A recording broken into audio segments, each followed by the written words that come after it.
Hi, welcome to episode 28, bass or root or both. Spoiler alert, it's gonna end up being both. But the main thing we have to get really good at in music theory, among all the other things, is to build this impenetrable brick wall between your bass and your root-based ideas. I don't know, this is supposed to be a brick wall. It's red, right? Brick red? I don't know. Looks more like blood red. It doesn't matter what you build the wall out of, blood or brick. Make sure you keep your ideas about the bass and your ideas about the root separate, but we need to use them both all the time in music theory. It didn't always used to be this way, so let's go historically. I wrote out a thing here that you could imagine hearing way before we talked about chords in terms of roots and when we just talked about them in terms of bass. But something that totally makes sense if you only really talk about root and not bass. And I'm gonna go play it on a piano across the room, so it might sound kind of far away. But I don't wanna have the shaky camera, okay? So this is what it sounds like. I'll play it loud before it sounds like this.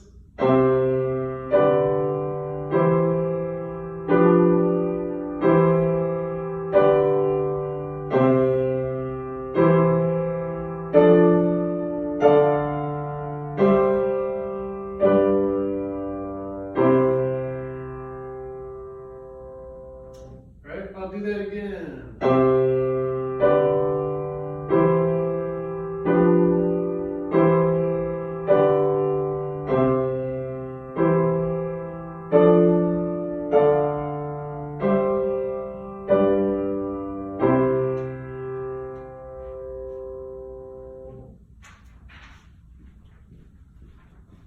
So hopefully you can hear that good enough to kind of hear what it sounds like.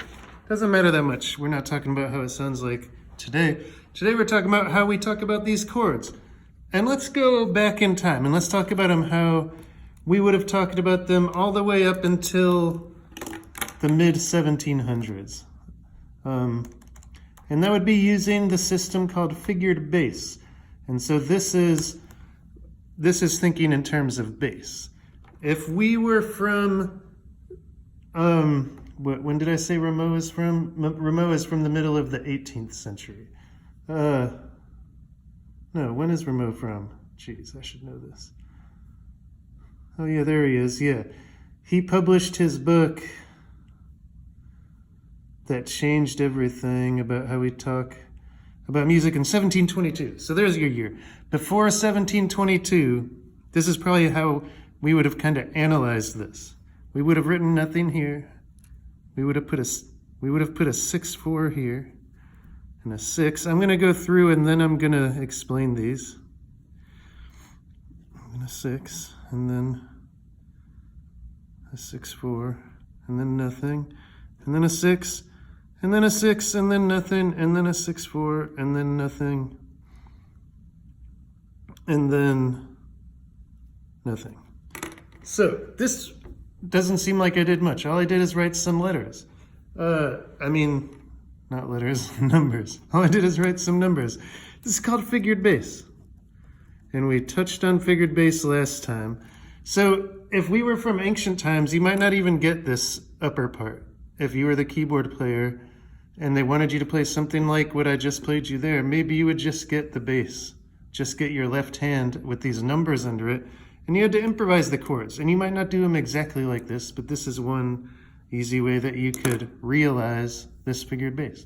That's what we call it. When you take a figured bass that is to be played in your left hand as the bottom voice, aka the bass, and then the numbers tell you what chords to play in your right hand. And the thing about figured bass is it has bass in the name, and that kind of is your hint. Figured bass is always talking about figuring out the intervals above the bass, usually compound versions of intervals written in a simple form. And the other thing you have to always remember about figured bass is there are shorthands. When there's nothing written, you know that it's a 5/3 chord. When 6 is written, you know it's really a 6/3 chord. We haven't gotten to this, and we won't for a while. It's kind of an outlier in here, but This is a 6-4-2 chord. You just would know that. Same with here, where it's a 6-3 chord. 6-4, there's not a shorthand because it has all the things in it. 6 is 6-3, nothing is 5-3, right? So what I'm doing right now is just writing out the longhand versions of every one of these figures, if they aren't already their own longhand version. I guess then I'll put them in parentheses.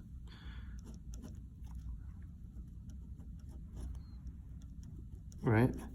So already there's this extra level of hardness where you have to understand that our given figured bass that you ever see is already a shorthand of a fuller figured bass.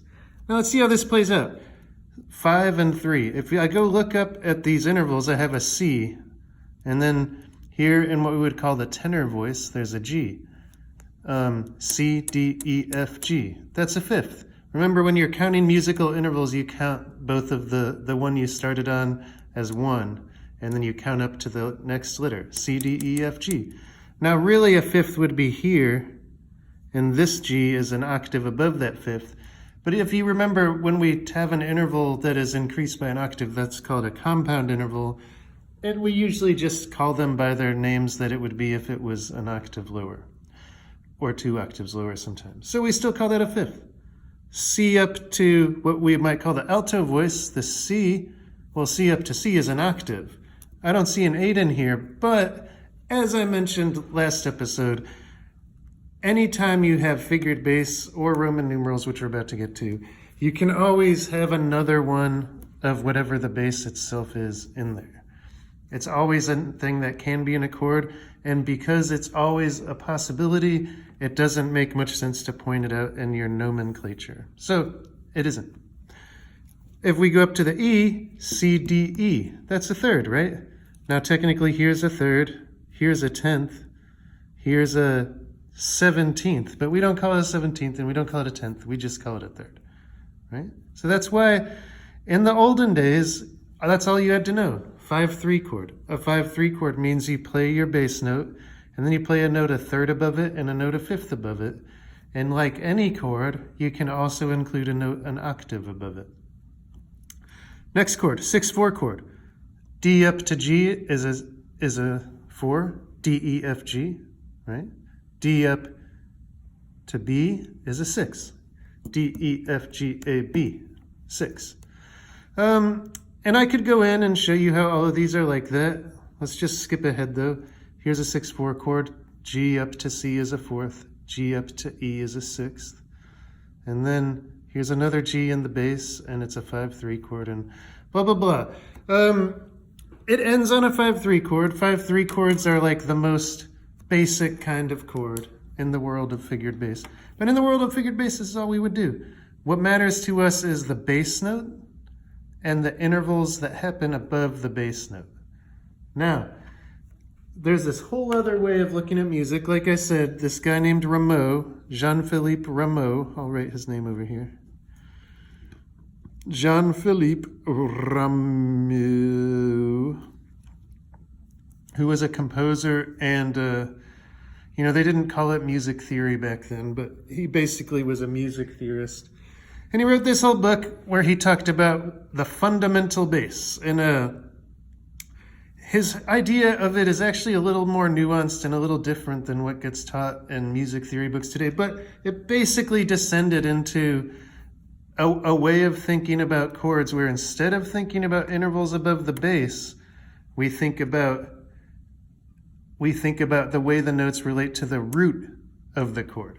In the root of the chord, we name with Roman numerals. And so a lot of times people will call this a Roman numeral analysis. If we're doing Roman numerals, focus, there we go. Then we have a 1, we have a 5, we have a 1, we have a, what is this? It's a 5. We have another 1. We have another 5. We have another 1. We have another 1. We have a 2. We have another 2. We have what looks kind of like a 1, and we have what looks kind of like all the way like a 5, and then we have what looks like a 1. So when we're saying this, what we're saying is the root of the chord is here, right? But check it out. It doesn't always stay in the bass. If we're saying this is a 5 chord, we're saying G is the root because G is scale degree 5. Right? If we say this is a 2 chord, that means we're saying D is the root on these 2 chords. So that's the root. There's 2 of them in that one. That's the root, right? And we can go through and find the roots in all of these. Here's a C. C is the root in this chord. A G is the root in this chord. A C is the root in this chord. A G is the root in this chord. A C is the root in this chord. A C is the root in that chord. D's and D's. And then here we call this a 1 chord, so the C has to be the root. And we call this a 5 chord, so there's those roots. Here's one I forgot to circle. And then C is the root of this last chord. Notice how the root isn't always the bass. Seems simple. That's that brick wall I'm talking about. It will confuse you so bad. And people can't help it because what I wrote here pretty much usually doesn't happen. Even if it should, it doesn't. Almost everyone uses a combo of figured bass and Roman numeral. So instead of saying this is a 1 chord and then a 5 chord, they would say it as a 5-6-4 chord. And they'd call this a 1-6 chord. And they'd call this a 5-4-2 chord. A 1-6 chord, 5-6-4 chord. When it's in 5-3 position, they just call it a 1 chord, right? And then here's a 1-6, a 2-6, a 2 in root position. And then this looks like a 1-6-4, and this looks like a plain old 5, and that looks like a plain old 1. So there's this like conflation of figured bass thinking into Roman numeral thinking. And when you're just dealing with the basics, it is not all that offensive. They're not offensive, but like you don't get in trouble from like mixing these totally different ways of thinking about chords. But it's my opinion that you can get really mixed up by jumping too quick to Roman numerals or by not remembering always this really firm wall between thinking about things in terms of their bass and thinking about things in terms of their root. Like, for instance, I'm going to write some like mistakes. A lot of people will say this is maybe a 2 chord, and then they're like D, but it still has this G and whatever, so they say it's a 2-6-4 chord, because they think it has a 6 and a 4th above the bass, but then they accidentally use the bass to find the Roman numeral. No, sir. Or sometimes people might want to call this some kind of like 4-4-2 chord because it has scale degree 4 in the bass. No way. The Roman numerals are talking about the root of the chord only. We have kind of a pop way of notating these same ideas, right? So like last time I said, figured bass was its own actual discipline. Rameau's Roman numerals are their own actual discipline. And here's how we would write it in kind of like a pop song chart. We might call this a C chord, and then we'd say it's a G chord with a D in the bass, and a C chord with an E in the bass. And this is a G7 chord. Don't worry, we haven't learned about those. With an F in the bass. I'll draw the bar lines in here to make this easier to follow. A C with an E in the bass, a G with a D in the bass, a C chord in root position, a C with an E in the bass, a D minor chord with an F in the bass, a plain old D minor chord. And then this last bit, oh, this hurts me to even write. This is a thing you learn about, we will learn about soon. But for now, I'll just go with this. It looks like a C chord with a G in the bass, go into a G chord. And then finally we get to a C chord. These are called like, people call this lead sheet notation. Basically, I'm out of time here, but these are all valid, different ways of describing the same thing. In the next few lessons, we're all going to be talking about how to keep these straight and keep these useful for you.